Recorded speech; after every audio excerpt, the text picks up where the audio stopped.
Hello, everybody, and welcome to this week's Indie Wednesday show. And we have a fantastic guest on for you, someone who is very much known in the indie community, and that is he's the author of. I'll get this out of the way, trying to do my introductions properly. Coming About and Body and Soul, and that author, yay, is Mario Dell'Olio. Hello, and welcome to the show, Mario. Thank you for having me, you guys. It's good to see you again. Thanks for coming on, Mario. We're so excited to chat to you. Awesome. Someone's got mail. Timely Bing, yeah. I'm going to turn off my mail notifications. Popular.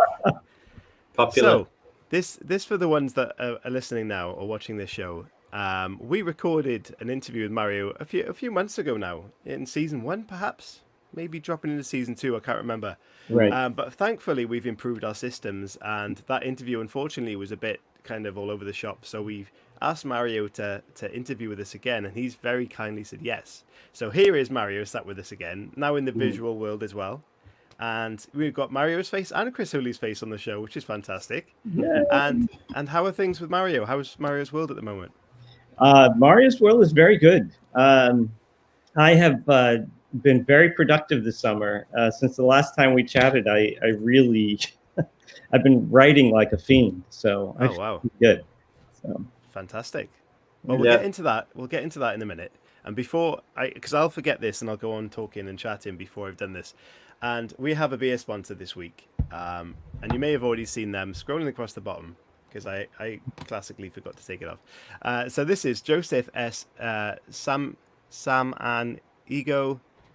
Probably got that wrong, and he is very kindly sponsored our show. And in the timing, no, again, I'm messing this up. In the Time of Standing Stones is his book that's available on Amazon. I believe that's the 5th of his 5 books that are available there, and it's in the fantasy series. And you've got all his details. His Twitter handle is on the screen there, at JSSAMANIEGO1. Which you can see on the screen. We'll leave all this in the show notes anyway, and his website, joseph-andhisname.com. Again, I'll leave that down there because I can't pronounce it. But a little note about his book. Really appreciated the detail and well thought out world building. The characters keep your interest throughout the story. I think overall it has some clever ideas, and the author shows great promise. And that is a review of his book, In the Time of Standing. Oh my! I kind of lost my mouth again. In the Time of Standing Stones, that's out now. So please check that out for us. So there's my beer, and I've got my glass. I will open it with my dinosaur. And in the meantime, Mario, can you please let everyone know, for those who don't know about your book, Body and Soul, a little brief synopsis of what that book is, please? Great. So Body and Soul is a work of fiction, and it is it's about a young man who comes to terms with his sexuality, falls madly in love, and things don't go the way he expected. You know, as first loves always tend to have a life of their own. And then these characters meet again in their 50s, from 20 years old to their 50s, and the rest is a mystery. You have to read the book to figure out what happens when they meet again later in life. So it's a fairy tale story. It is. You know, in many ways, it's you know, the first part of it takes place in the 80s, and it's you know, a description of what the world was like for LGBTQ plus people. Of course, we didn't call it that back then. It was just the gay community, and you know, the hiding and all of that, and then, you know, the struggle throughout all of that, and then, you know, we come back into the 2000s, and life's very different. And one of the characters is a bishop, and that makes it a little bit more spicy. So yeah. And this, of course, is your second. Sorry, Chris. Just mention that this is your second novel that you've released as well. Right. Yeah. Sorry. My first book is Coming About, Life in the Balance. So. Indeed. Well, no, I was just going to say, Mario, obviously tackling the issue of religion and sexuality is quite a difficult topic to approach and to write about.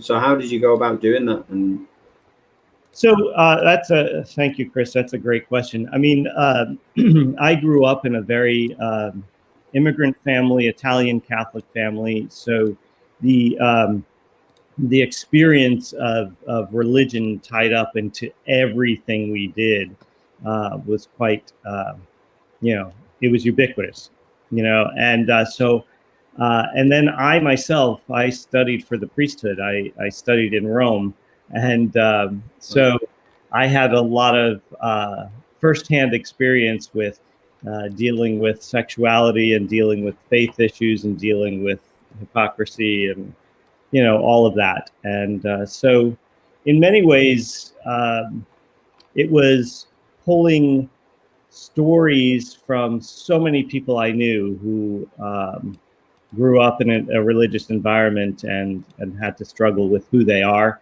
and accepting themselves when their own churches and their own families didn't. So that's where that's the origination of the story. It's really about, like, how do you come to like yourself, love yourself after all of that, because everybody has to get to that point, and when all the messages coming at you say that you're evil, that you're no good, you fear rejection from all sides. So very real experience.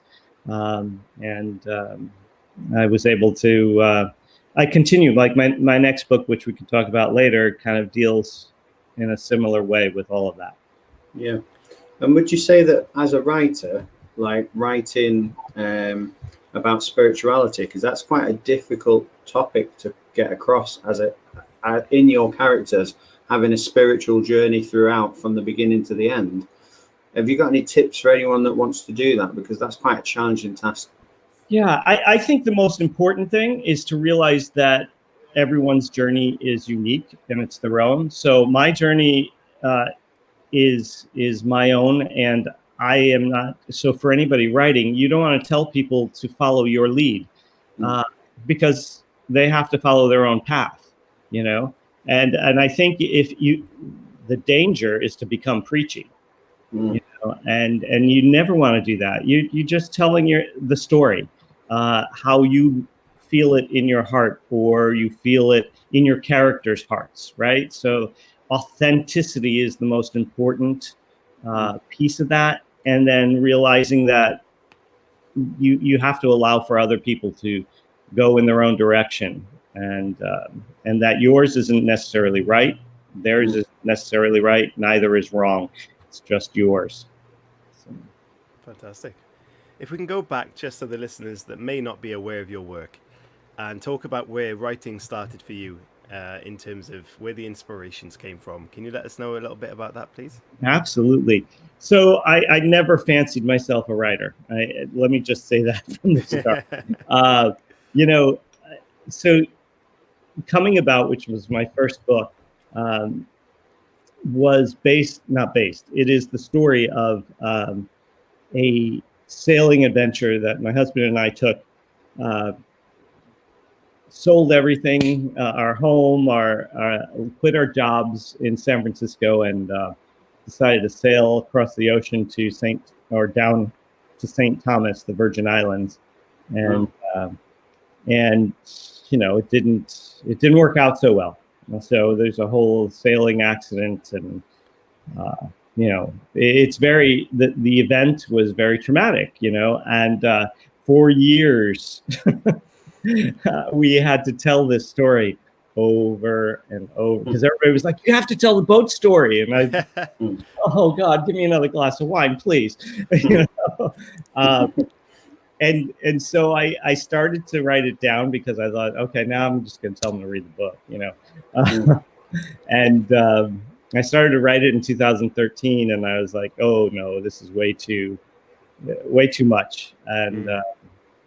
And then a few years ago, I guess it came out in 2017, I guess, yeah, or 18, and I had just finished my doctoral degree where I had to write hundreds of pages, and I was like, you know what, maybe I can write. So did you find that quite an easy transition as someone who hadn't written at that time to step into that world, or was it something you really struggled to sort of get your head around? So again, another great question. Like I approached it just like I approached my doctoral studies and all. I wrote all this academic stuff, and then the first person who read it, which was a dear friend of mine, communications person, and she was like, "Dude, this reads like, you know, an academic journal. No one wants to hear that." So I had to make a transition into colloquial speech and actually just storytelling rather than, you know, proving something. So, and that was the process, you know. And I think as writers, we get better every time we write a new story, I think. Yeah. Mario, if I could take you back to that moment where you and your husband decided, do you know what, we're going to sell the house, we're going to go on a traveling adventure, like, because loads of couples have that idea and they would love the idea of going, yeah, let's sell the house and let's go and do it, but they don't actually get around to doing it. But so what sort of brought you to that point and made you and pushed you over the edge in a sense? So you know, it's interesting looking back on that. We had just turned 40, I think, and you know, it's typical midlife crisis moment. We were both working so many hours. I had my full-time teaching job, and then I had a weekend church gig where I was director of music at a historic mission in San Francisco, and then so I never got a day off. You know, so I was going crazy, and my husband Jim was traveling for work, so he was away 2 and 3 weeks at a time, and we were like, "The hell with this! We got to get out of here. We got to get out of the rat race." And we took a sailing vacation to the Virgin Islands that Christmas, and I was like, you know, we should just buy a boat and live here. And that was it. I'm my husband tells me I'm like a dog, a little tiny dog, like at the pant leg of somebody who he wants something from, and I won't let go. You know? And I was like, no, we're gonna do this. We're gonna do this. So, what was the plan in terms of say events were different and you ended up going there? What was the plan in terms of work and sustainability? yeah. So we were going to. This was in 2001. So that already tells you something about other factors that might have made this impossible. But you know, Jim worked in high tech, and so we had a little nest egg. We thought we would buy a 50-foot boat, which we did, and that what we would do is work in the tourism industry. Like we would take people out on day sails or captained boats, charter them for a week and sail, you know, to island. And we thought that would be really great because we were both big sailors. I was going to be the galley wench because I love to cook, and so you know, so that was our dream. You know. Amazing. Yeah. So going back to Body and Soul, I've got a slight part of a review. Mr. Dell'Olio's story is moving and engrossing. I found myself thinking about it long afterward. I read every night at bedtime and found it hard to put down. That's a sign of a good book. And obviously, what do you think makes a reader want to keep reading and, you know, think about it long after they put it down? Is this something you did specifically towards that, or is this just part of your experiences and self going into this book that made that, you know, readable? So, yeah, you know, I can tell you what I think about when I'm reading a book. Like right now, I'm reading Anya Pavel's book and Moon Hunters, and you know, I'm not. In general, that's not one of my genres, dystopian or you know, things like that. But you know, thankfully, the writing community has provided me with opportunities to read so many books out of my comfort zone, and like her book right now, totally draws me in. Excuse me, totally draws me into the characters' lives and their struggles. And I think for me, I want to know. I want to know what they're thinking, what their heart says, what their dreams were, and what foiled their dreams, if that's part of the story. A big part of it is making it real. My goal, in writing is writing realistic fiction. That's my style. And so trying to really bear the heart and soul of the characters, such that the reader can relate to it. Yeah. You know, and I think that's key. I mean, even if you're writing fiction that's comic or horror, if you can relate, if the reader can relate to the fears, you know, of the reader, then you got it. I think even in a, you know, even if you're writing a comedy book, if you're not connecting to that character and you're not emotionally connected in some way, you're not going to enjoy, you know, the story as much. So I think investing emotional content in that respect is key to any writer. Yes, yeah, absolutely. Like I read Deadheads by our friend Rob, and you know, at first, you know, I was like, oh, you know, like death and all that stuff scares me. So obviously, and I found myself laughing all the way through, you know, and so I mean, getting your reader to relate to your characters is key. So Mario, from a writer's perspective now, you've done one book which is very much based on your life and your experience and what happened, and you've done another book which has some roots in what you've experienced in your life. So how are you planning on writing in the future? Are you going to be basing on your experiences again, or are you going to go somewhere entirely different with it? Really great. I think I have a lot of stories to tell. I've been teaching for so many years, and I just tell stories. You know, I teach ethics in addition to music, so telling stories to get people to relate to or come to terms with what they think is right and wrong is a big part of who I am and what I do. So anything I write is definitely going to be based in experience.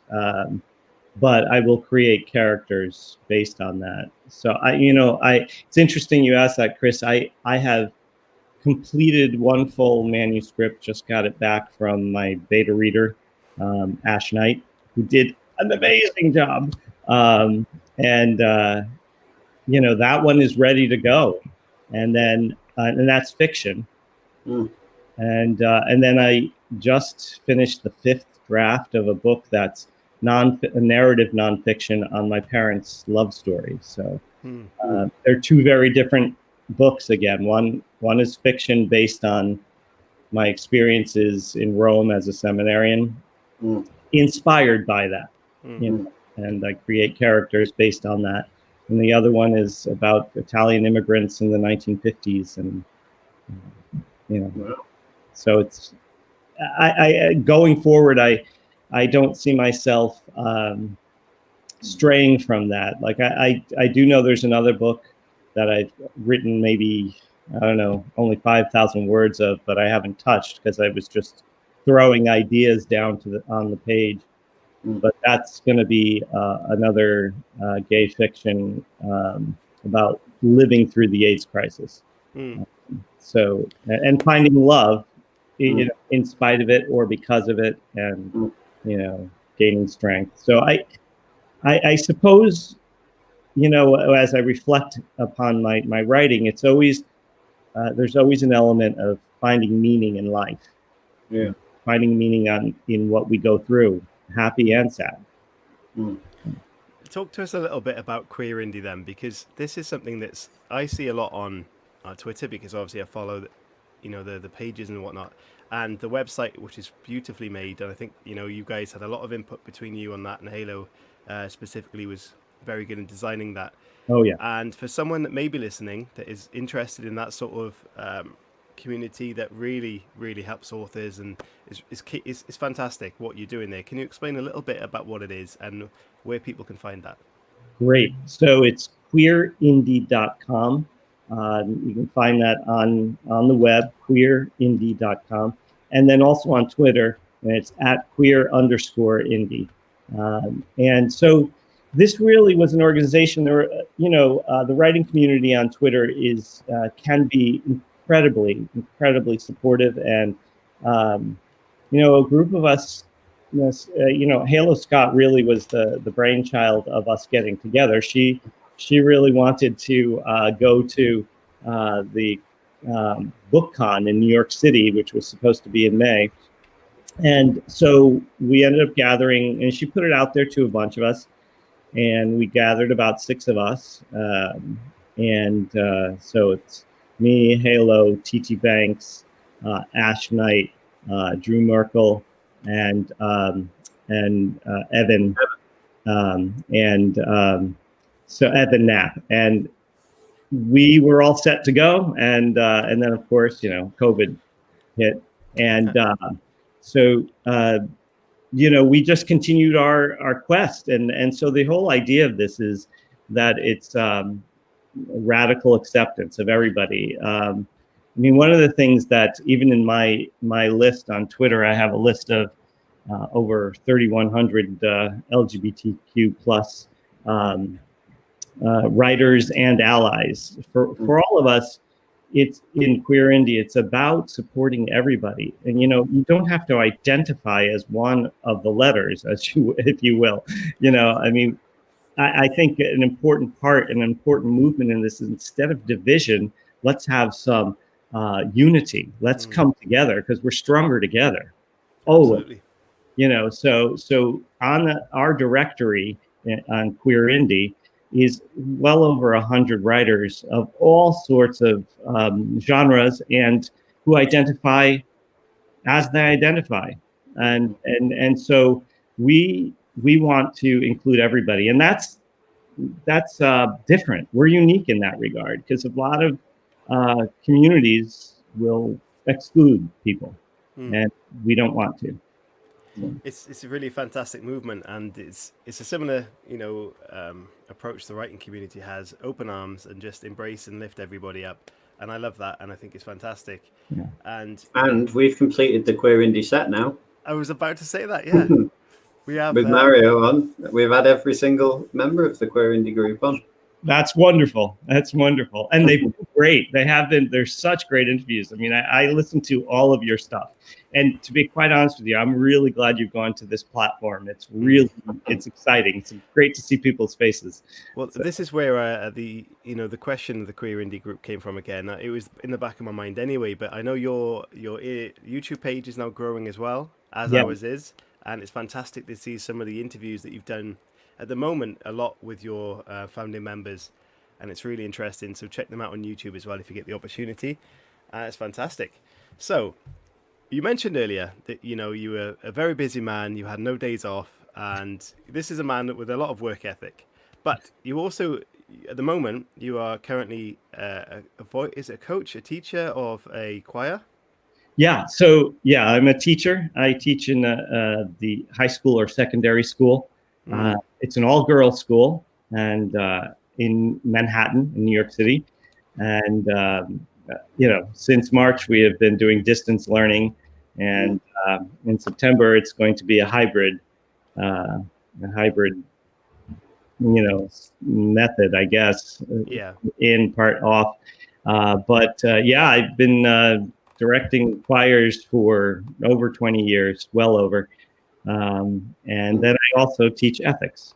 So with your teaching ethics, Mario, do you ever see any sort of ideas that come up that you think, I might try and address that in fiction, because it's clearly like a unifying mindset of your pupils? Do you ever come across, and what sort of things are they, like their sort of attitudes or things that you think I could tackle that really well in fiction? I never quite thought about it that way, but I do that all the time. In all of my books, published and unpublished, there's fidelity, commitment. There are ethical issues that I address all the time in interpersonal relationships. Getting ahead in the world, but having to compromise your one's or the characters' values, perhaps. I mean, and those are, I mean, you look at sitcoms on TV, and it's always, everything is about ethics. Everything. That's the dilemma. There's always a problem, and they have to resolve it. And so, you know, I deal with that, like broken vows, infidelity, being true to self, integrity. All the characters deal with that. Yeah. And communicate. With you working with people of that age range, have you ever considered writing something in that targets that audience?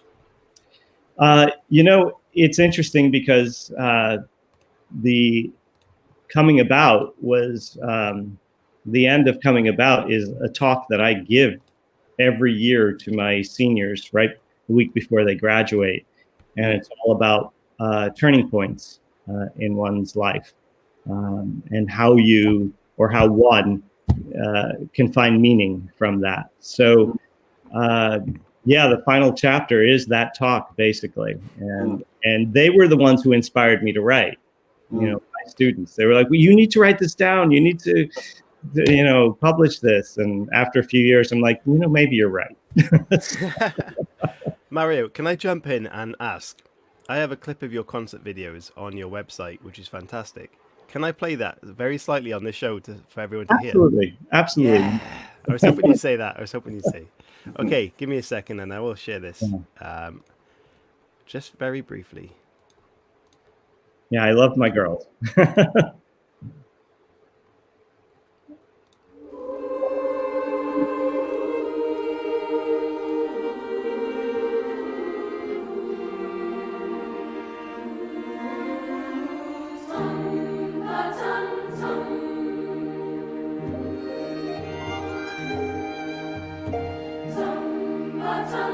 Look at that text.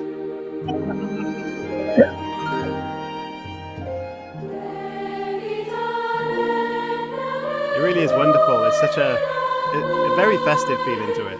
Yeah. I'm very proud of it.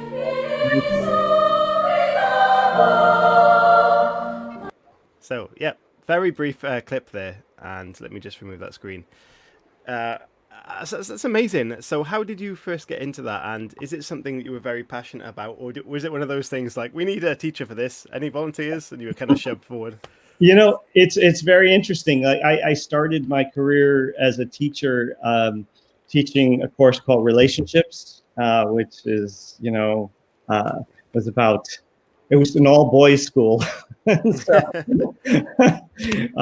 they were, and I'm still friends with a lot of these guys who are only about 8 years younger than me. I was a real young guy when I started teaching, but while I have always been a singer and loved music, I sang throughout high school and college. And when I got into my first teaching gig, I was like, there's no music here. So I just started a choir out of nothing. And I had zero experience in conducting. Wow. Zero. And now it's that impressive. I mean, that is genuine. It's a fascinating, that's a whole production there. And so from someone with no experience and someone, I also love music, but the guy, whatever you're called, Conductor. Yeah. Conductor, that looks like a crazy world to me. So how did you go about for someone who hasn't got any experience in that? And much like your writing, where at the time you just kind of leapt into it, is that what you did there to learn that? Absolutely. Wow. I was like, I love this song. We need to do it. And I went to since I had been singing in choirs for many years, and I was singing in a choir at that time. I went to my mentor, and she was Carol Ann Maxwell. She's at Fairfield University in Connecticut right now. But I went to her and I was like, hey, how do I do this? I basically, you know, from being in choirs, you know how music has been taught to you. And I used a lot of that, but then, you know, I was successful at that one song. And then I obviously, as I grew this thing to, you know, scores of students singing. And then in San Francisco, I had 130 kids in my choir. I had to get training. So I eventually did go for a master's in voice production and then my doctorate in music. So, wow. Because you do, it's much more complicated than just waving your arms, as you. Yeah, I can imagine. So, and so there was a lot for me to learn. So I was doing all that education while I was working full time. So it's incredible. It was. Sorry, I was going to say, with a passion for music, clearly, and an ability to write, have you ever considered writing songs, or is that something that you've looked at doing or are doing? I find that, I have done that, and, discovering one's talent is a really important skill. And I really do believe that I paint a picture. Give me the piece of music and I'm going to make it shine for you. And so I have a former student who I adore. His name is Vince Peterson. Used to teach him in San Francisco, and now he's an incredible conductor, musician, and composer in New York City. And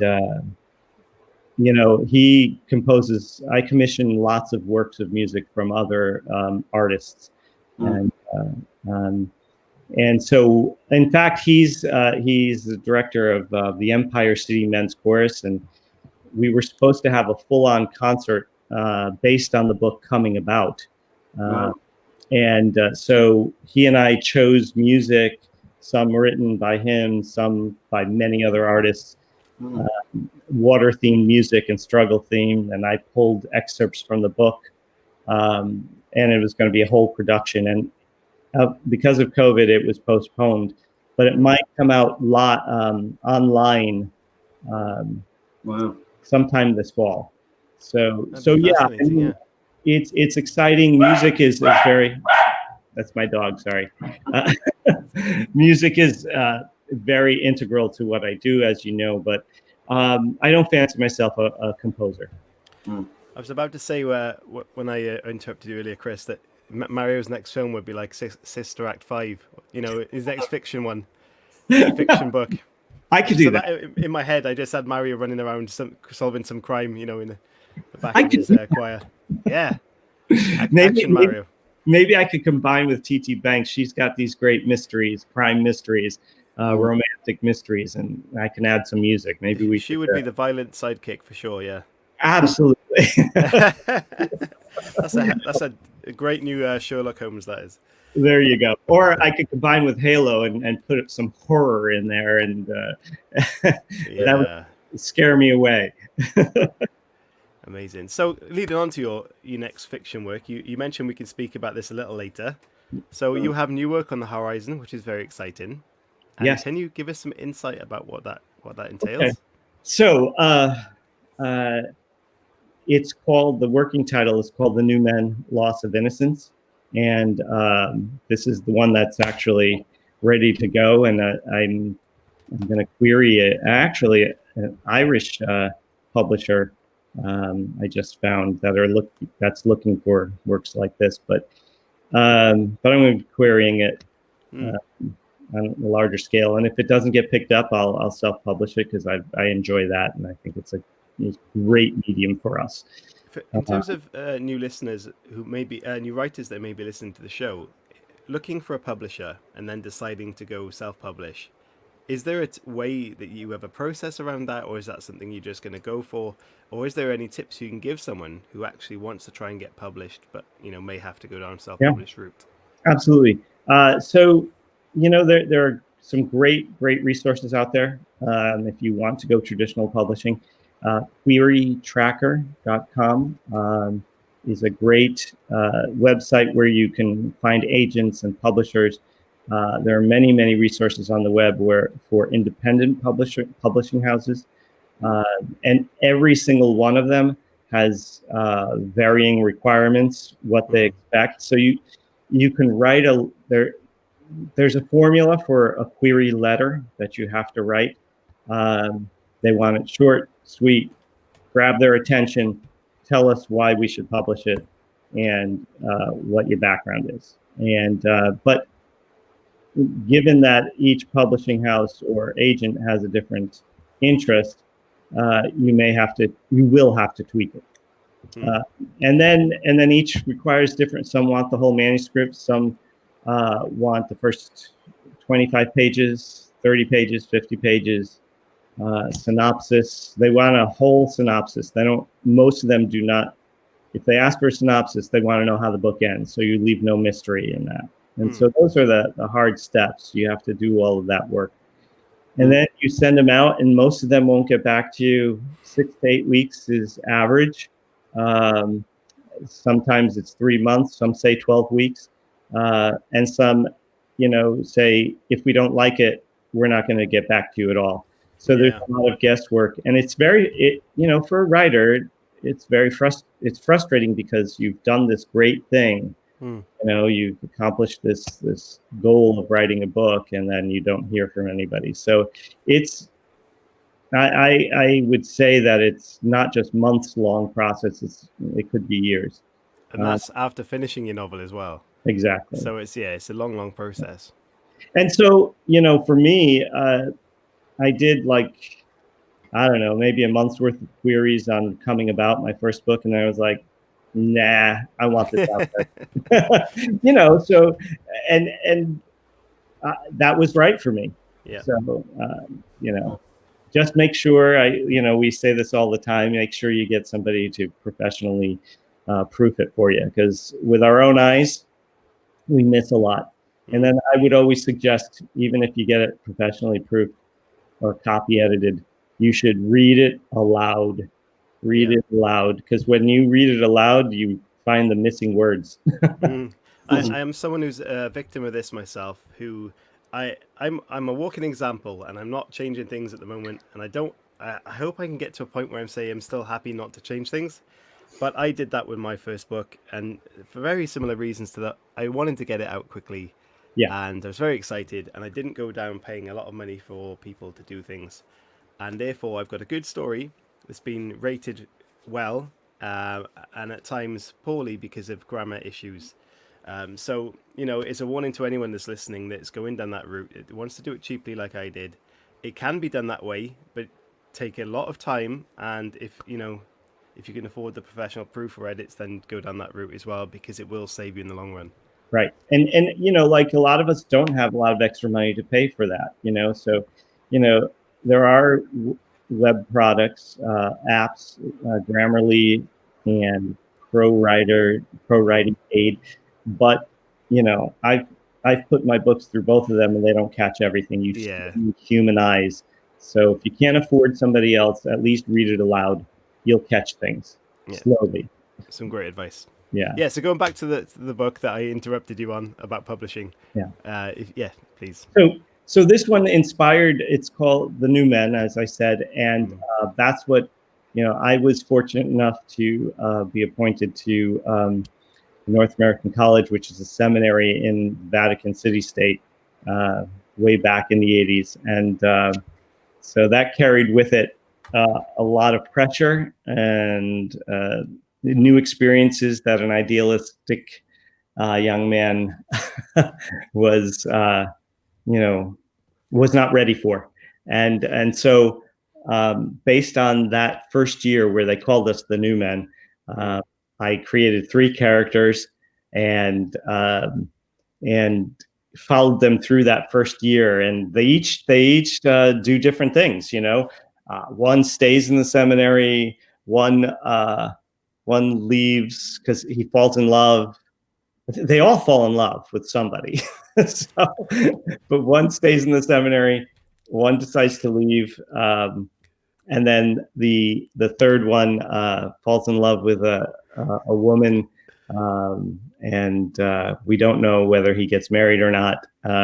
So it all takes place in Rome, and so I do a lot of descriptions of the city of Rome, and so it's a really fun story. It's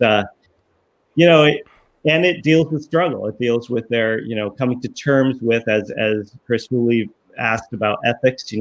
What about taking a vow of celibacy? What about being faithful to the church? Whether the church teaches that they're evil if they're gay, how do they come to terms with loving themselves?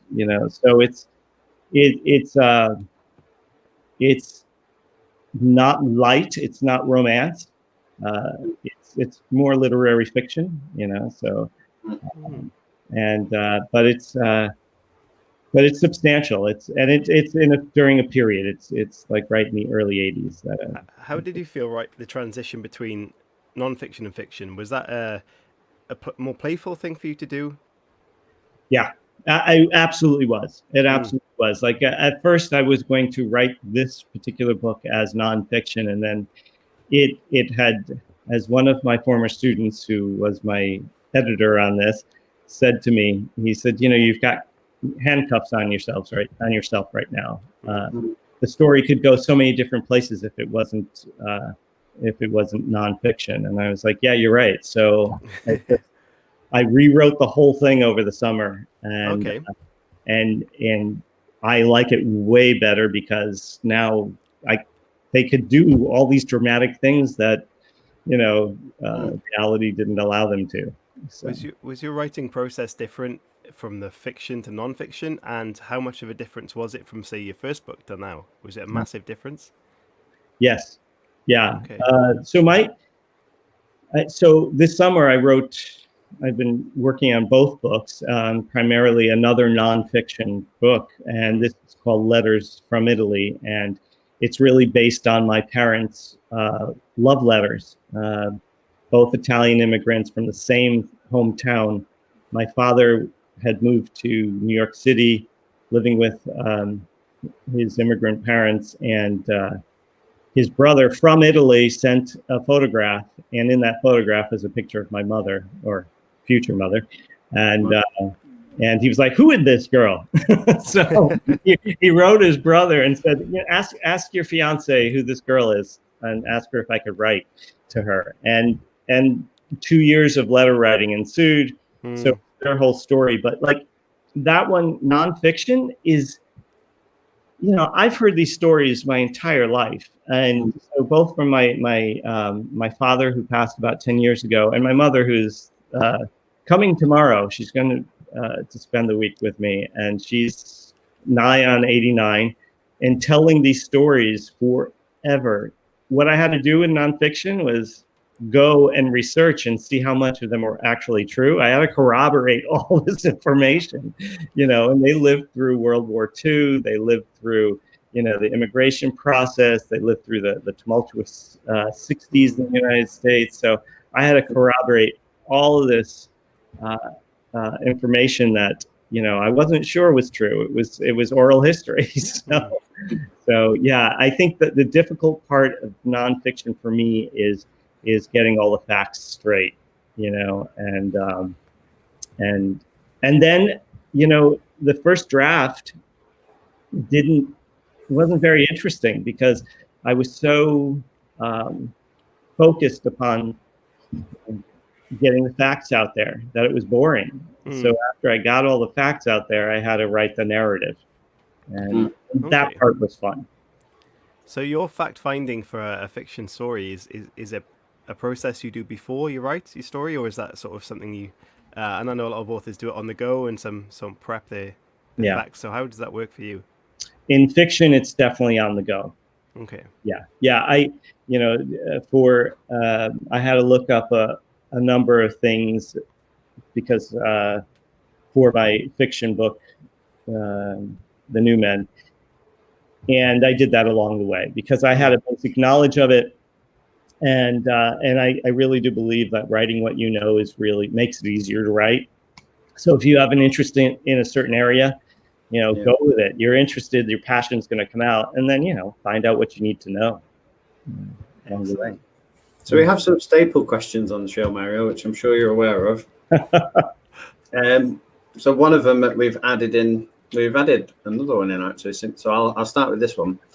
So if you could banish any book from history and rewrite it as your own, so you get the credit for it, and then obviously make any sort of changes you want to or anything like that, which book would it be and why? Oh my goodness. Banish is a very strong word. Let's see. I could, I think, so one of the books that really influenced me back when I was a young theologian, philosopher, was by Hermann Hesse. And it's Narcissus and Goldmund. And it's a German writer. And it's very intense. It takes place in a monastery. Again, you know, and one of the characters is a young monk, and the other character is a young aspiring monk, and they become friends. And I'd banish that completely, and because by the end of the book, they just, it ends really tragically, and I hate tragic endings. So I would have them definitely develop their friendship, so that they're mutually challenging each other and loving each other. And if I were to, I wouldn't banish Halo's book because I love her books, but I would change Kiter. I think I mentioned that as another point. Like I want his, I keep hoping for redemption for Kiter and Rune to get together, and knowing Halo, they never will. So he could change it. You never know. She might have that. That's right. That's right. I think she's implying that might happen by the little subtle things that, but then the ending. Halo is a tease.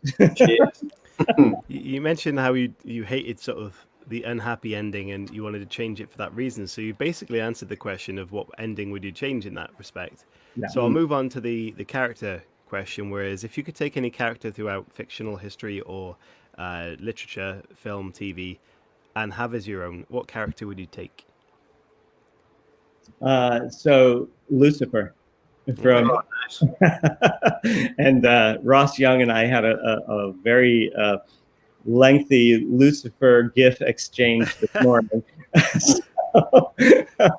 which we quite enjoy. But it's interesting. It's what I find very interesting about that show. It's a comedy on Netflix. And he, for those who don't know it, he's the devil, and he comes up. He comes up from he's bored with hell, so he comes to live in LA. Fair enough. And he becomes, he works with a detective in the police force. So I think what's really interesting about that is, there's this great interplay of him and dear old dad, as he calls him, that whole idea of the fallen angel. And, I would, again, it all has to do with redemption for me. It's like, you know what? We make mistakes, like everybody makes mistakes. No one is free from that. And so I want Lucifer to get the girl, or the guy, whatever. But I want him to get some happiness. I want there to be redemption in that, and I don't think that's going to happen. So you're obviously a really big fan of the happy ending, in a story. Is there any sort of film you've watched or a series that you've watched where you really just thought, I wish this had changed in that respect, a TV or film? Let's see. I mean, Titanic's a great answer. I mean, she could have got off the door, but, she didn't. She didn't. And Jack died. Spoiler. Poor Jack. So, it's interesting. I don't necessarily have to have it be completely happy ending, but resolution is really important to me. Watched a movie last night, and it was a Hungarian film. And in general, like American films are very different than European films, I find. I found that, having unresolved endings, Italian movies are very much like it. This one was German and Hungarian, and it was, after this beautiful love story, somebody gets stabbed in the end, and that's it. And it happens in the last 10 seconds of the film. And I'm like, no. That is a bit harsh. Yeah. So, yeah. I mean, I want there to be some sort of resolution. Like my books don't necessarily make everybody walk off hugging and kissing. Mine leave a little bit of uncertainty. All of them do. It's like you're going to walk off in the sunset, and life isn't what you expected it to be. It didn't turn out. Like, for example, I mean, your first love, you think when you fall in love for the very first time, you think you're going to be with this person for the rest of your lives. And very few people have that experience, you know? And someone else comes along and you're like, oh, thank God. So I can't remember the answer to these questions that we asked you obviously previously around. But we're gonna go and ask the old classics, the classic questions here. Are you a pineapple on pizza man, or do you reject that statement? I know one of you is on either side of this. I am definitely an authentic Italian, no pineapple on pizza.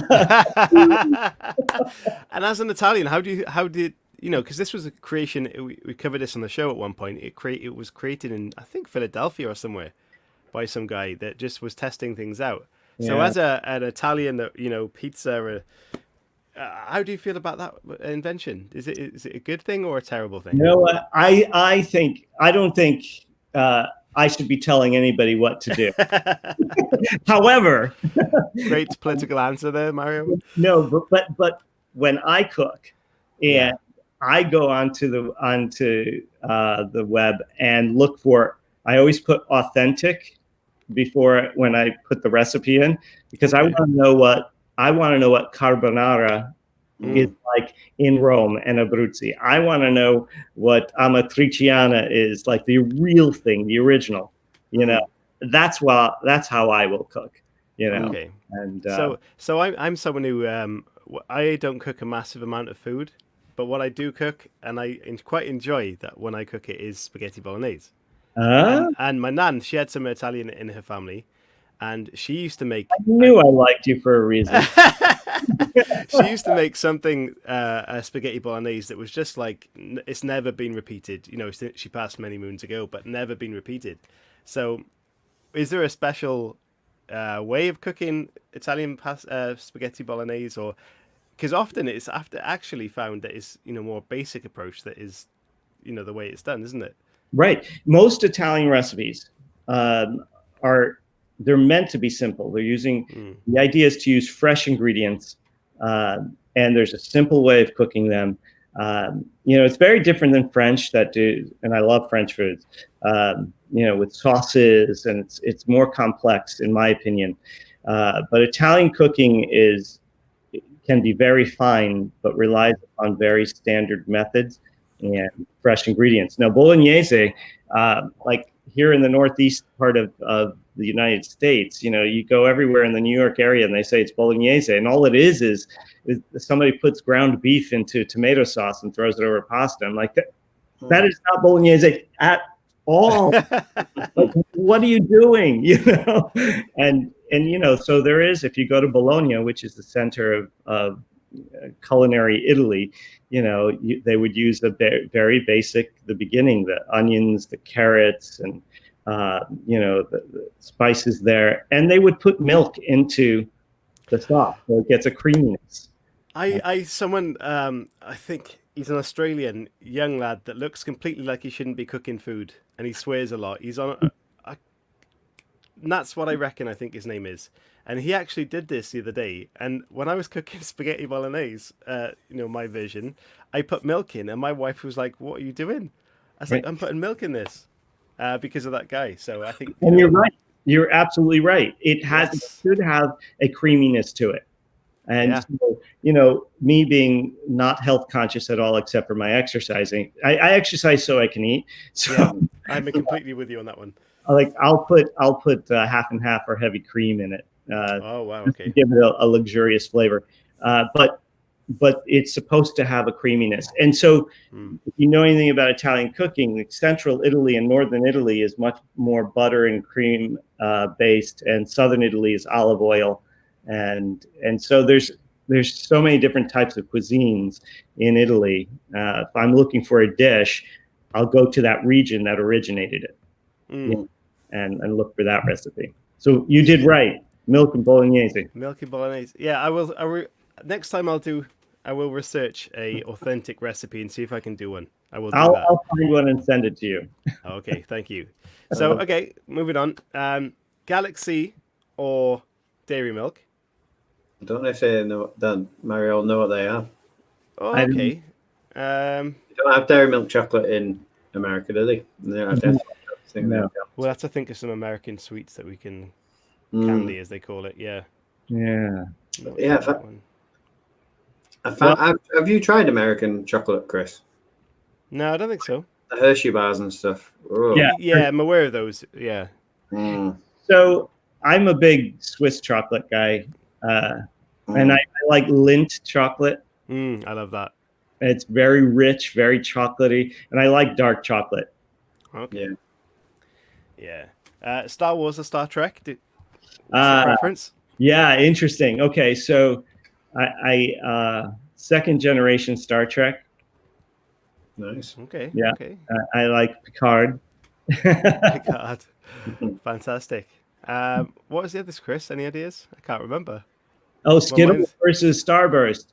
Yes, of course. We haven't asked that very much this season. You know, it's funny. In my office, right behind my desk, I have like Skittles in a jar for the students to come and take. But I prefer Starburst. Yeah. Big, chewy, burst. Yeah, definitely. And there was another one, Beatles or Elvis. Oh yeah, I'm definitely a Beatles guy. Yeah. Beatles. I mean, look, you can't argue with Elvis, right? But like, Beatles did so much to American music. The influence from the Beatles, I mean, changed everybody's music. But I mean, they use orchestra and rock music. They just experimented. The sitar. They were just geniuses. So, yeah. Amazing. Do you have a favorite Beatles song?